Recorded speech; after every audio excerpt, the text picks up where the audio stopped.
no in some one to na basa and isra ne and what they atemu and as a judgment na ba beto montenga na mpanyimfo ekan and say asem no won aboni nyina ato ede agu ajaje fo makoma be song and na wotena sa asem we so a afei de ekwowie se wato nsem no ede agu Chief Justice Owura Kwesi Enini Yeboa ena okenkan atemu no na ne akenkan no mu no ena ode to go che se kan mampan John Dramani Mahama no wantumi ankyere biribia se infomso a Electoral Commission na se EC no eye no eno enam so ema eba ebesei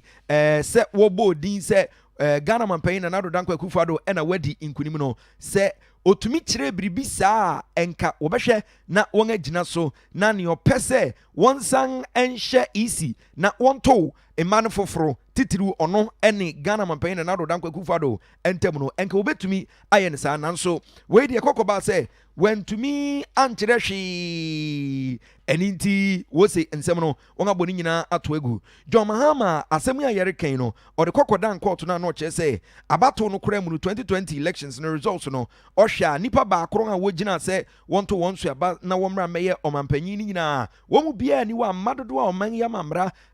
aka sɛ obi betumi anya 50+1 vote na fei sa nipa kona ba bɛyɛ ɔmampanyin ɛwɔ ɔman Ghana mu no obi a entumi anya Ghana mampanyin na Nado Danko Akufo-Addo nso ɔno nso kora enya ade sɛ otumi enya sa 50+1 vote no mpo na Ghana mampanyin John Dramani Mahama na osan so ɛhwɛ court no anim sɛ nka court no ɛbɛhyɛ sɛ wonsan konkoto aban foforo wabra saa imana woto ni ade nyina de wobɛka sɛ ɛno no enkamera esan sɛ Electoral Commission yɛ mfom so ewa bra na obobo emani nyina na wasan so aka kyerɛ Apex Court na sɛ Ghana Court biatang no ekra ese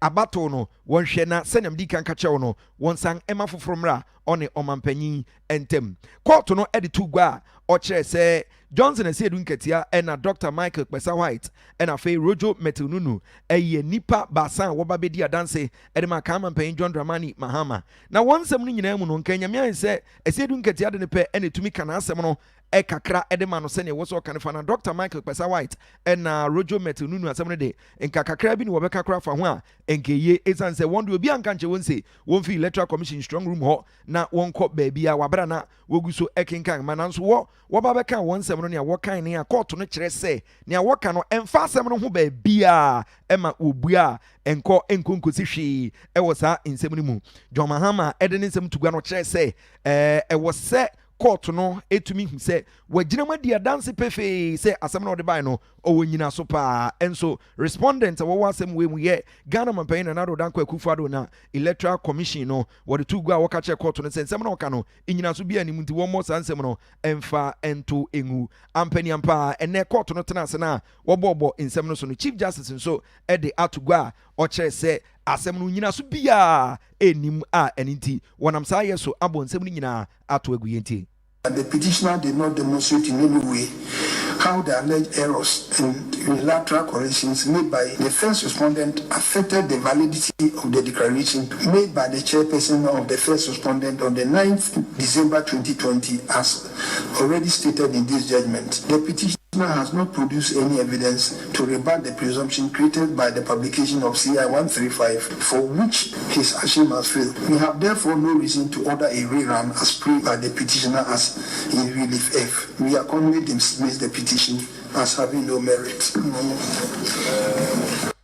Sani ayeko te CCA Chief Justice Enin Yeboa na yenko na kan mampanyin John Dramani Mahama Erikasa ono ye petitioner na nkasa asɛm yi wobotu gui no efei eno rekasa na asɛm a waka ene sɛ ne ekoso nyina efa sendi ni ho no enya de sɛ one won eya adwene kra yenkonkoti he claimed is an existential threat to Ghana's democracy participated in the parliamentary elections. Clearly NDC won the majority of seats.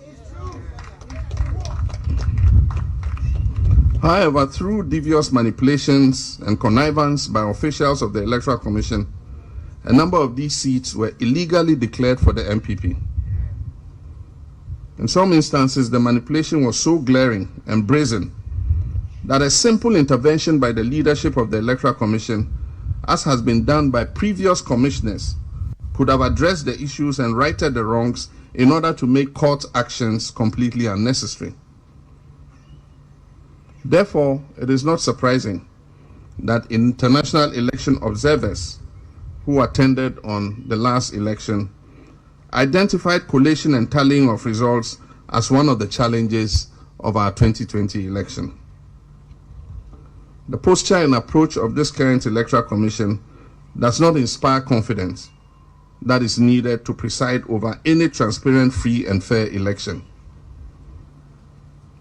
Indeed, this commission has absolutely no reason to continue to remain in office. This is because the Electoral Commission must remain a neutral arbiter and organizer of elections. The Electoral Commission must not have a vested interest in the dubious victory of one party over another. The loyalty of the Electoral Commission must be to the people of Ghana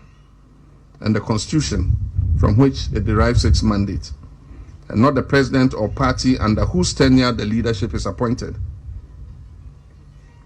Immediate reforms reflecting the long-standing image and reputation of our Electoral Commission as one of the finest and most credible on the continent, and indeed in the world, must be one of the focuses of public advocacy if future elections are to be devoid of needless tensions and anxiety. My brothers and sisters, we cannot forget the burning issue of the deliberate exclusion of the good people of Santo Kofi, Akpafu, Likpe, and Lolobi Sao from the parliamentary elections of 2020. This constitutes perhaps the gravest injustice of the 2020 elections, perhaps even greater than the election petition. It can easily fit into the worst forms of electoral trickery ever witnessed in our nation's history. Despite the shenanigans employed by the conspirators in this issue, it is abundantly clear that the rights of the people of Sao to vote was intentionally violated as part of a move to ensure the predetermined election outcome of a particular parliamentary constituency. This represents unparalleled abuse of power by both the government and its handmaiden, the Electoral Commission, to influence the outcome of the parliamentary election in that constituency.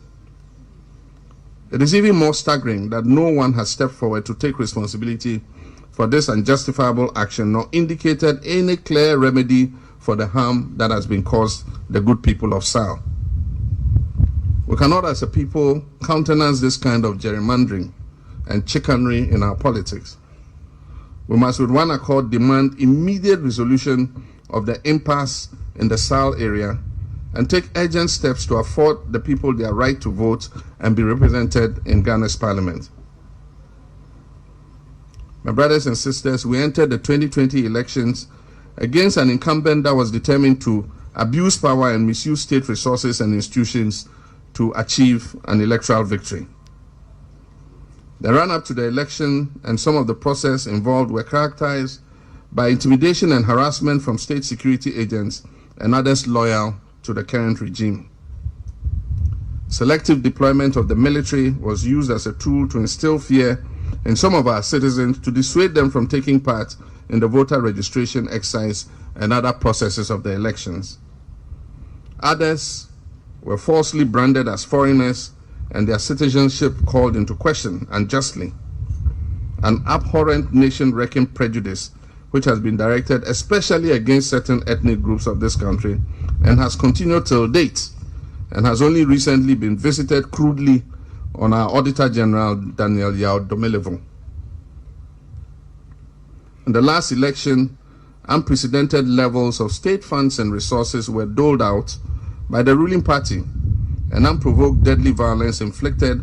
on our citizens in several circumstances. In the process, 8 of our compatriots were murdered in cold blood,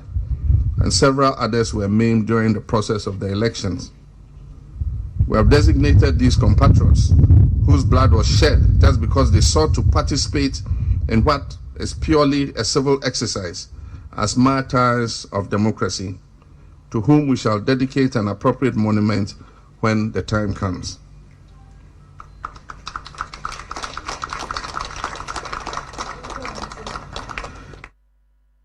enti eni ayeko ekotie anase yebo edema we kan mampanyi John Dramani Mahama 2020 elections no so na ono ara enana oye obia ojina muse Frank Himfo edema NDC amanyuku no na nhyiamu na wogusu a woye no oguso kasa twa ena yetwa so a yerefa nsem foforo nemum yenche mu tiawa ne nsem na yebo ede ekire wo no na yefi ase efa no na asema na edika akade a chewo no se oche se ne akoso Supreme Court ni nyina processes ni nyina enye ade se one won eya adwene kura afi nso asemba ko kan en se NDC ededi pefe ese abato do kura de wodi inkunim ewum oche se 2020 abato no ade ba ko na ye ohaw pa en se abano akenkan no ohaw ebe mu papa enam so ma dance e wom kura ne se international observers won a wofia ma no ne eba ebehwe yen abato ni bi edi hu dance kura kasampa abana kenkan de na ohaw ewom kese oche se no ejina ho ma se abato asoe no kura no gidibia eniwo mu Magana abato no asoe no confidence anase akukudru bi arehjem bi enhyeda eniwo mu kura oche se commission ye o imprempren kura de bi ente se wotana office kura ente se adwuma no woto aso eye esan se enkanyamia se wogina amanyoku ba akopɛ afa saa ena wogina hɔ a che se saa ade na wo ye na nye se papa kura afei o se ya reho kura se Santro Kofi likpe akpafu ene miamia bi ewo from mantamu bepem sabri nyina obia ntu anamong se abana ye parliamentary elections no won antumi antu bi no wo behwe na won aka ho asem de ama won che se how papa na no daddy fefe se aban otisu ye na adwene se obeka bomu na nam so emma ofa bi ewo from mantamu no constituency bi wo ho a insusanso ebeba no wo behye da pa na wonam sa kwan ne so a kire se we na eni nkunim anase we na eni nkunu kire se abana ye kokoto 2020 no na abanga otiso no odi tumi eri hunahuna nkrofo basa ofa sojafo a na odi hunahuna etene group bi anase ebusuaku bi enam so kra manu bi ena auditor general wogusu a wodere ye nsa a che se baby wo ho ano won pese nkrofo kra bekwakoto aba wo ye registration ni nyina na won pese nkrofo ebekọ akwakoche wundi ni ade eha eno du ya yetwa so ede ema o enti yentonko so na yento yansem no so ewo Supreme Court nsensem se ne won abo petition no ede egu ene no yabo CJ voice no ede ama odeda nti wabra court no etu gwa ne ade nyina wie no ena fe Ghana mapen na do dankwa kufado na lawyer for no won so wopue ba court no anim ho sa ansa no won nsenchofo ebedi nkomo no watu dwum kakra yintie.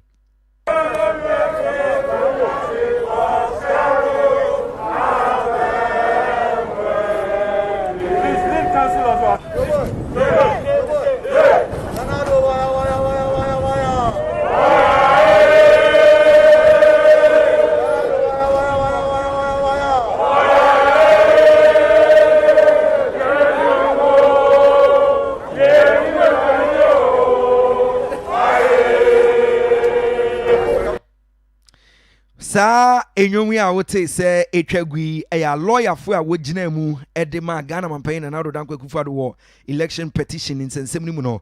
na woto sa enyomwe enti wowie no na wo se wogibre no won nsenkyerofo edi enkomo twetwe ni mu no ne ogina mu ekasa ya owo sa otwi edigu ho eye Henry nana boache adodo na etani mu se nana bi yenti ni okan Supreme Court in Penifred, Omano, Asema to Jack. Only say, Nana at the Danko Okufrado, the Namrakunsu, Dana for Etuaba, Abronomaa. And then Asema, Tia, the Kofi, we don't say me answer, the Bukaka, Omampinida, Mahama, Wasaya Baje. Then so called to the last court, a bit, that's in the best year, and then Aqua, Asibayim, and the Wayam. And then court that time of the Nana, some to Jack. Nana at the Danko Okufrado, His Excellency, or no honor Mampania, Yatra Union, or no honor first gentleman of the land, or no honor. Otua Medina Swap. That's say now be odo any carbon odo time. Eni aye koko tie sesie yo kasamafo ba ko ema Ghana mampain na do dankwa Akufo-Addo na lawyer fo a won an election petition way waka eho ensem Henry Nana Boache dodo enim ni se Nana B nenka ne yeti sesi na National Communications Officer edema National Democratic Congress NDC amanyoku no no kuri asangso ye akasama funi mu baako edema Kangman Pen John Dramani Mahama na lawyer fona na wo sa asem we so no Sami Jemfi ono so akasa on in St. Geoff reading komono ne okan ene se nea wode aba aye Supreme Court judgment no emfomsonko ara twem ene wom enu akikura nso atenchia enkwea decision na court no dia tudwa no emfonso bibire wom atentere ni nya dwuma ye ntenchia na ye ma ye de no krena sie ama nkontompu na edi ade but on the surface you can see that clearly there's a very bad decision. I said a very bad evidence ya hwe bitimi ha Ghana kabi mami kabi eni aye kokko TSCA National Communications Officer edema National Democratic Congress NDC amanyoku no Sami Jemfi na ensem kroya mu na Okyeame mu mampani atena ya na chese aye anije nsem nko a said na asenie no ekoso ewaseni bia no enne na mampani enna bedi eche Dr. Baumia wa mo so mampani atena ye ya wo mo de no mo hwe ne kasafoni so ye TV so tini na ekoso nyina no na wo mo so ehwe edi free one ma chese na bibia kokko kama pa na pedifo enye de atemwo no epie dwa pe enene o mampani na tena ye wona enya asam ketwa na bedi eche Dr. Mahmoud Baumia ena soro ye bo na baso congratulations say na je say aye nika sam kura ma chire emranti awodo abambofo ni bi enso baya na wo munyina ekire se wo mani age atemu no eho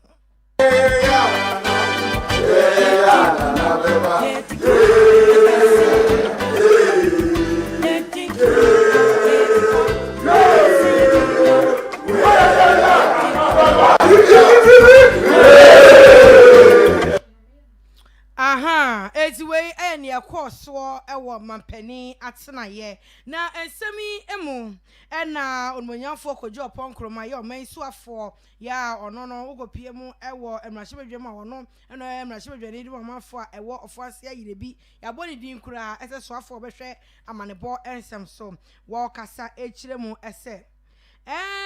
na omo eyandi sia monyoko no pre esenka ma mijin mensa ya ntwe no mra megina adakam ni ade no na ehu hyeda ehia ni nyina ne se omenye wa mamra oho enti no enye ni nyina na obetimi atwe obi ya wono no gina mu ewadwumaku obi anase biaye bi se bi asem die ekoso na se maami wei anase opani be se yedi begina adakam da bi ye wo amamra ya edidi dwuma enti no eno na panifo no mko asetena no mhwe ya wo mde to ho eno kan bi enti na panifo anye penie ama maami na megina adakam Kofi bebre wo views on how justice should be executed. Ebi mu kra believe say wo say nipa no begina box mu ne de Bible share nsa na osai na odi adanse. Ebi mu believe say se wususu se obi aye bibia ye che na ye de ye bo no na aka no kra. Ebi mu approach no. Tete no ye so we bayfo ye che wa yetumi de ugina ejaso se ka no kra. If you live in a society where there is no law that sets the standard that determines procedure for justice, ye nyina pe justice. Na so ka say me expect it, me susu say I like that, I want that. Any society no di agra baby be fa no mpe no nti ne ye wo law, ye wo procedure. Into what you must be interested in is what is the law, what is the procedure. What ba court? Wo say obi anya 50%. Yes, see prove. Now also we prove we close to case. Now say by force just ye kwatwe isi chair no be gina dakam. Na ye nunu no ehwehwe no korebi e wo no ho a. Question e bisa on say emra ma ho kwan ma wo yes na. And answer ne say emra ma ho kwan. Say ne emra ntumi nhye yewura John Dramani Mahama so no wan be gina dakam as petitioner no. Saa so na mmara no entumi enhye oba apani gin mensa se o meginam emuma wo a wo bɔ no kwadu bɔfo no wo na waye wadwuma yi a obi ani ho obɛhye maame no ɔno a no bɛrɔrɔ ekosi ne namu mpaboa no dimirika abegina boxing enti wei aye kojo opon kroma na wakasa kakra Edefa power ya pound se so afọ behwe mane bonsam so ene enu adabato ekọ so mrahibedwam a panifo je pene say dey amani go ahead no chem se nyame adom kra ochena ene won be shai. It was calm, but like every election, you declare a result in we Sebi, untumi ma utrimunya ode. Even if you think you've campaigned well and you've done your work well. So until the final results were counted, I mean, 156, no. All cards are on the table. Anything can happen. You can even lose an election tomorrow. And to me, my mind was very open and clear. I took it as seriously as possible. If you ask my colleagues, they'll tell you I was going around talking to people, campaigning among people, say, Charlie. Yet it's from it is at 13. I approve. The Bema president there swear more in. So China will be fiancé. In fact, Parliament in the next maybe 15-20 minutes. I approve the next batch of nominees. Then Ochina, China president be swearing in. Wey ayon monyafo kojo opon kromane nkomodie ya woni centrofo di ye ewo Asempa FM so. National Chairman Edema New Patriotic Party NPP Amanyukuno Freddie Wosimewu Blay ena wakasa ochese December 2020 post the day wodi inkunimpa achese echinye bia eni ho na Freddie Blay echese Opposition National Democratic Congress NDC Amanyuku ni day one candidate John Dramani Mahama Edema 2020 abato no na entanani hunu kekekwa ena na wobo se wobeko na wakwa challenge ewo manga na court biatang na nado danko Akufo-Addo se wobesenga to abani bio no ngahwe se wobeyi na se enyono na Ghana manfo ebeyi no chese dede hunu kwa ene woye sa ankwankosi hwe o chese adanse anase nyina sokora nanka ewo se wode ko ekoma court no se ne be ya won legal challenge na nasa chinya wo pese wodi ewo merakwan so no etumi adedidi ama wono eno kura ankwankosi hwe insem we ode tugwa na on nsenchofo ena na edididi nkomo ewo NPP won atnan kesim ewo nkranha ene abra Supreme Court no wode ne verdict na nasa ne atemu no enya eba wie sa no eno de sa insem we ede etugwa yentie no through the Chief Justice. But suffice it for me to tell you, there had been too much propaganda. Some of us knew that the NDC had no case, and yet they went to court. Just as the General Secretary said, it was good they went to court. Drew people from the streets, those who were burning ties, those who were burning markets, and creating instability in this country. And this country is a country of laws. So it is good the NDC realized it and went to court. Now known their smoothness level. They went to court and made it look like as if to talk grammar is the only thing that wins the case. They made it look like as if the only witness they wanted to have in the courtroom, the witness box, was Commissioner for the EC, that is Jane Mensah. We made it clear it was unnecessary. It didn't add anything to their case, but it was just their display, it's just their propaganda. The judges have come to make it clear at their judgment. Please let the people of this country know that Nana Danko Akufo-Addo, our president, won and won convincingly. Enrechi no eno sanso de adesrede ofre ekoma insenchofo ena fei party echitafu nyina enso se wonka mom se ne be ya wobeboa na fei amagana wangatumi amempuntu papa etumi abem. Now the court has spoken. The verdict is clear. It is now good work. And I now continue his work for these 4 years. Let's all prepare 2024. Let's fight COVID. Let's make sure development will come into this country. That is the work that MPP is doing. And we want to depend on you, the media. You've been around, you've been friends, and we want to continue to be your friends. I will take this opportunity to tell our members as well that we need to do hard work. We don't need to rest on our oars. To build a country, it's not easy. Eni aye koko TCCA National Chairman Edema New Patriotic Party NPP Amanyuku no Ura Freddie Wosimewu Blay. Atemwo na chi no VISION1 kase ene Ghana fododo na edi nkomo ya womo akire womo adwen edi afa sade ene Supreme Court 24 etenase eniema esi ekode fire na ye hyase ewo enkranmantem.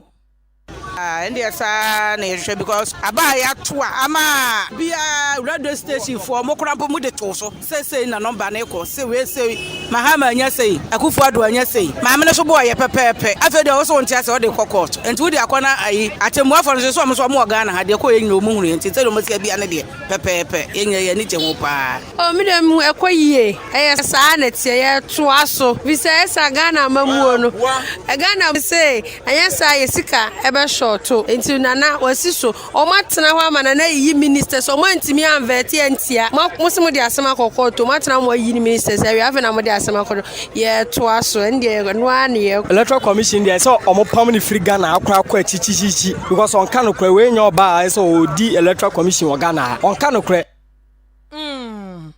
eti wei eye enkranfo wo madwe nkyerɛ de fa ne atemu ekoso ewo omanya se ni bia batan Supreme Court e free wono yakɔ asante mantam emu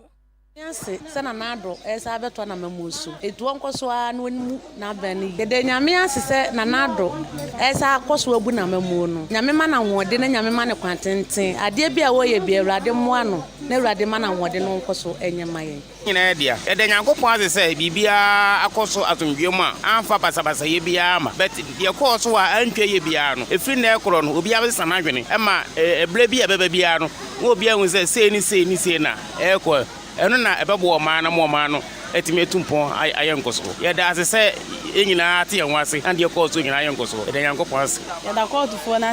basa ye de be enye eti de omode no kra na to no bi enye bibia ma nenka ye da yankopon ase se efiri abato no pempenso ne de esi ye nyina ye da yankopon ne na de Ghana fo pe nyina no aba be duru ye da yankopon ase se bibia ye de akoboko so ye NDC so ye MPP o ye nyina ye enipa baako ye nyina ye nkabomu ene koroye na ye mpege o ma no na nya nimunyam enche yankopon nimunyam amen ai ti asante mantemu na yakoya yakokotie omafo ho eni ye free wono yakopue mantemu Eda na metwen ane enne mani age pa mani age amagana mane na nado ene MPP amamuo ti ye exams a wunya 100% a na wo ye correct na so obi enya 51 ene na chi na so obi nso 47 a asem ani bu ane se eye simple court say MPP for di nkunim na say NDC for di nkukua na say NDC for ni nim say omo still no ma wini a emre bi ba ya MPP for nso sa can the same thing say NDC for wi Inti aba ebo ba no eno ane de bebo techi we nya de foforo ema Ghana fo asam no se ko bankum se ko nifa Ghana yie eni yanhwehwe ya mfa ni nyina nto yechi ne hwe se be ka bom se omankro ana se nipa kro a yete oman mo epe oman kuntu amanfo bi ya ewo epoye mantem na yete wo mo ani na ye free wo na yakọ atoye mantem emu yakotie sade wo mo so age asem no efae opinion de na achasina minim sense de be ba ni nti de aba na yemi hunkura because nsam wa mo de koy na na anyingra so bia nti eba ya na yemi me fiti ano penya na minim sense de be ba ni that's mushende uri na out na be na mu de hawa atuguba 2012 osi uri out na odi kokere ma amon trade na nda de no sha mu de ni nya ya adokol nti mama kan de wo magana yemfa na asundwim ami nda asimo bi shine because of fasa nda wokwa 70 eche wokwa 70 eche wokwa 90 no wo sha se wa de ma im de judgment time so sa mo bi shine nti we sha me I'm not worried. I'm not worried. Ne just we so sekunde takradefo na yete wo mo enken na ene ahusem bi asi e wo Supreme Court ani nyina ne se ye nkran ha posi atenaye wo mo e de atudwa se enokre se bibisa akoso ene se owura bi atoa nananom wonse do e wo Supreme Court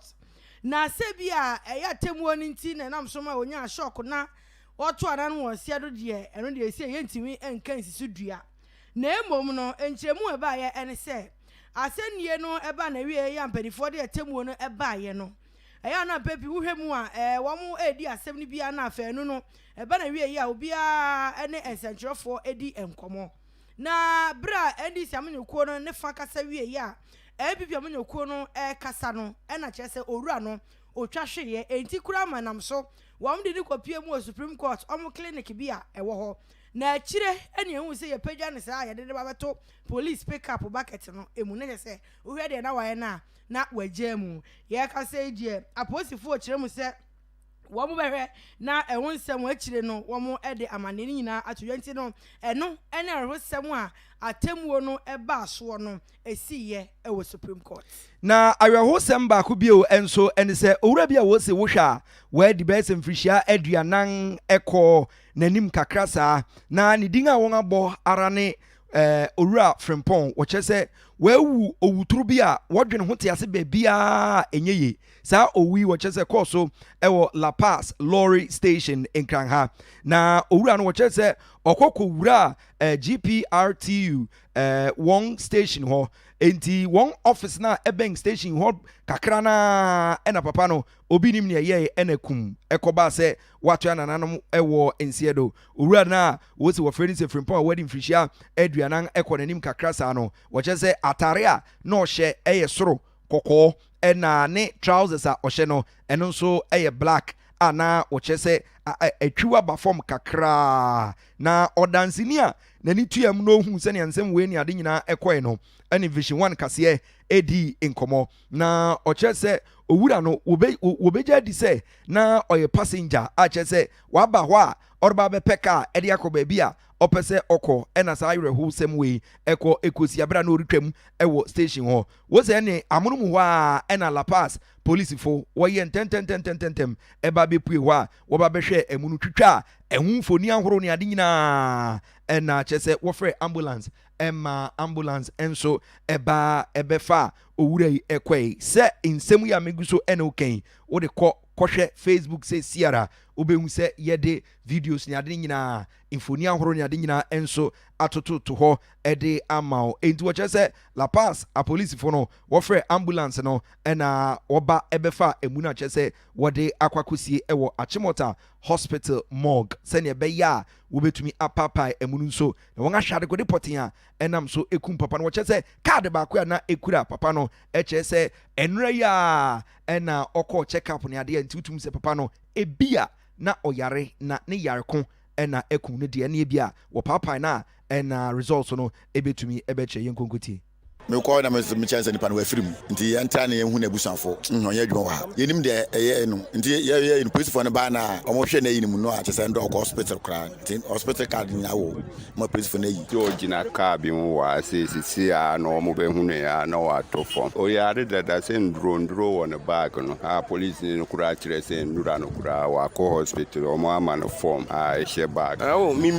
minim hu no kura da me bedidi nti mi twa kɔ na mu sa manfo twa no wahyia ɔwɔ da hɔ mo na ya na yi ni phone baby ni phone no this all the fefe na busuafo ni bia timi gye na mi fio bi no kosi ni so wɔ no se ne wɔfa no no ɛsɛ fe no mensen ne fe no se wɔ no wɔkɔ nti ni o me ha ba bia ti enfio bi wɔ obi wɔ nkra wa fe ne so wɔmfa me koyi nsuo meba no na nipa no da no fa ne aposofo no ɔmo ba ya ɛbɛhwɛ no ba che da bi yenimu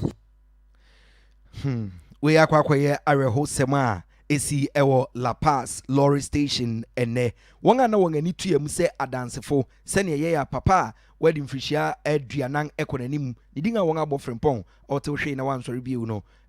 ekofa ebai ne ade ene ya bobi dia mawi yɛra so a egyina arahusam emu aduana stars player ne din ene Farouk Adams yɛka sɛ ya kɔɔto ɛde ntansa mienu mua ɛna wɔmde abɔ no na we no ɛyɛ bono mantam no post atenaye ɛna asɛm no ebesi wɔn ɛnan ɛso na wɔn kyerɛ mu a wɔn kyerɛ sɛ wɔntwini ka ne yɛ sɛ wɔtwi ka ne basabasa ɛka ho pa ɛna ɛkɔfa arahusam ɛbaeɛ na ɔpani ɔno kasa ɛde ma judicial police ɛwɔ bono no emo judicial police Owura Joseph Akpalu superintendent ni ngasa yemu no omo se omo sreye ese court no remand no emampa court no eje penie ni nyina ene se na no dwuada ene ba beto odwa se ukopiem e odoma east mensin mu obono mantam no emu a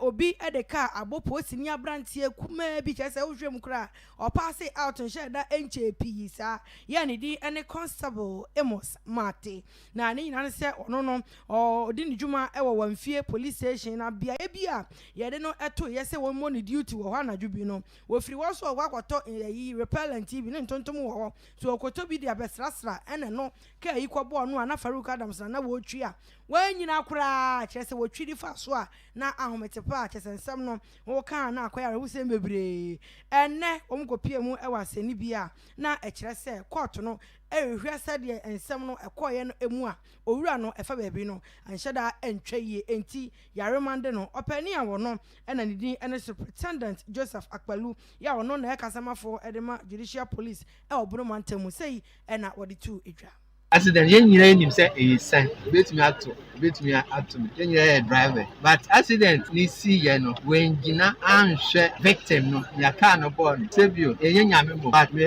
wogidi and I say wogidi say so ogina no then call hospital nka doctor for so be your mo afem here nka yesi ye nka ensi ebi anka victim no and I say you who ye no nka obenya na me satisfied court anka sa branch no I reminded no into police custody. Sell over boy police now it's me aye. We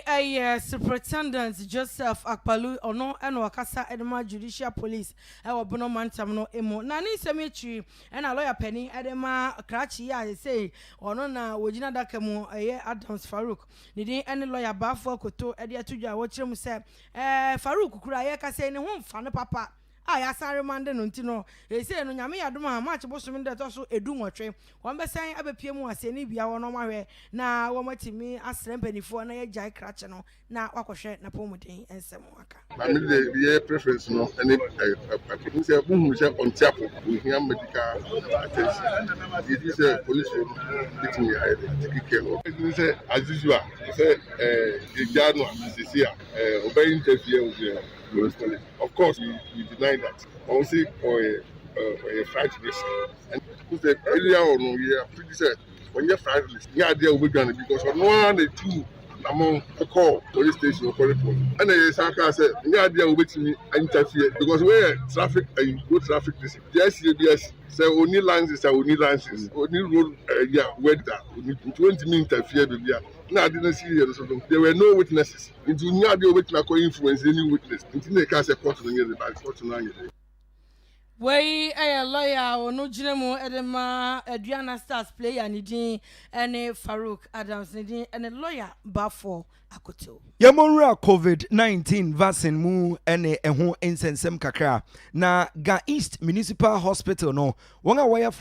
front line health workers ewo ho ena wode ababetugwa wonga sema woka ene se enhu hia ye pa ese wotumi eye nhweso papa ema amanfo enso etumi ediso na ninti a wore kansa no wo chese ene ye bre a ewo se omanfo nyina ekokoteki COVID-19 vaccine na se woko ekowo sapane no ebi na nhwesode a won aye ene se nkrofo twahyiai ewo Ga East Municipal Hospital hosano ena front line health workers a ewo ho ni nyina wo begina won anim ena won ankasa wo pane no ebi ewo ho sene be ya ebema ehu a ewo nkrofo ni ade nyina nse ebinim nikan wo na hwe anya won a ene yenso ye be wo bi ne ehu nkro do ba ne ensensem ni ade nyina no se ehu ni nyina ebe yira ede afiwo mu enti ene de Ga East Municipal Hospital ho frontliners wo ho no enhweso papa ena wo ye ede che afofra no wo ba be wo pan no ebi no panyin ba ko wo che se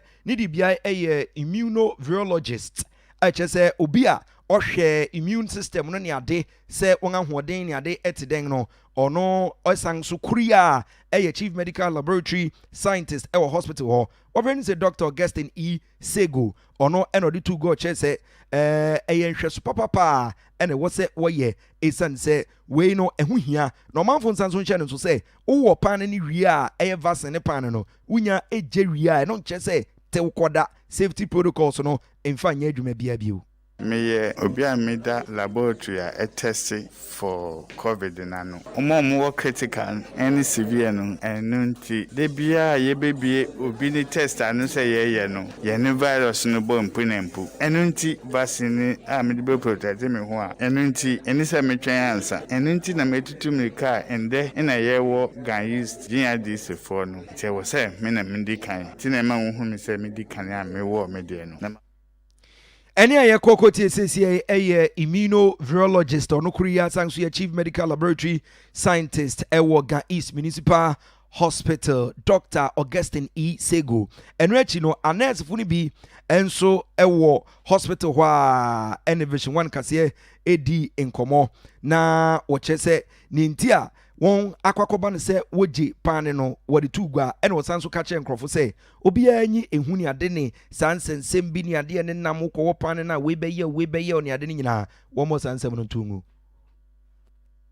Tiase say o say didi ansa na yaba nti me didi ba me didi we ya me be wo ye de me mfele bibia say even ma wo pane mpo obi a me wo hu hia esa ine ankrofo keka say ya ti say nti na ama me shiro kakra enso me betina ansi na me say me yi mani ato bebi kwa say mani ni me ho so enya madam na ka kira me say we wie kra nka man say ya wo me pane bia nti pane ne de ya normal enya hwe bia ye hu bia like any other injection I take every day no. So it was not painful, it was just normal. Ntine mo bi ensho bi ambra me wo boko ehu bi enim ntino me encourage obi ase onje ehu bi enim side effects ne de it is say na edro bi a obenoma obenya a few reactions ne ade ntine ehu bi enim eno achi no ena Ghana manfo bi no ma no won abodompem ewo ho ebi ti se won ananka kan woye police mpanyimfo sojafo ne won akikekeke kan won kan bi a won akọ ahomegem ne ade nyina akuafo ene o manfo dodo na won aye krado a worekwa koje jab na se injection yenka no pan no won so wakasai se enya ya ate se bia pania na ya wo hospital na wo pania dia obe feeling na no feeling me service man ma ko me dey so ya for wo pania down the way man te bia momodi mo wo we dey so protect wo nti ye pa se bia obi a bo why anya dia so bia slow o ye pa masa ye pa say mini anu mo mutifie do mi nyina bewo cool until obi ansro obi ambewo na bo say over 20 minutes na metia sa anyway enso your manfo binom dodo na won a nanka kan wo police soja adwumam ni ade na se bambo enyumaku ahoro nim akuafo ni ade efrefrai ena fe your manfo ahoro bibre ana wo akwakwo COVID-19 vaccine no pan no ewo Ga East Municipal Hospital ena ote wonken ye begina won ensem no so na ye de ensem ni nyina ba na wie but if we answer na ye bekọ no wo Facebook a won aba no bobo ndin tie ema ye na yenko agwasikisi de bi free gomua enkwan ebaye ya na ono so eche nadwen de afa ene eye atemuo na course no so idrisu so ene dia free Russia wase wada Supreme Court no ase Dr. Don Blow so echiremu ese Supreme Court ajajefo no wohwemu pa ya asam na ena omudi nti ene obia enye ne de enhye ne hodi na obia ente ne ho ase obia yentumi amoni din so ankenkan ne message no ye serew se wo de becha yen bre no ena etia ye nti akoso ya na da bia ya ye ho a dejeu esa na anedwufen ye ba ya Kofi Yesu ekan bi Amanda Halidu ena Lady Production no ena fe efua ye bo a ono so ekan bi a oli okan bi na ye de productions no enso eba kama wakenkanfo me Okyeame Kofi Darko mene Mama Afia nyako Abronomaa ya da nyina se amammo eniti Jobai! Jobai! Jobai! VISION1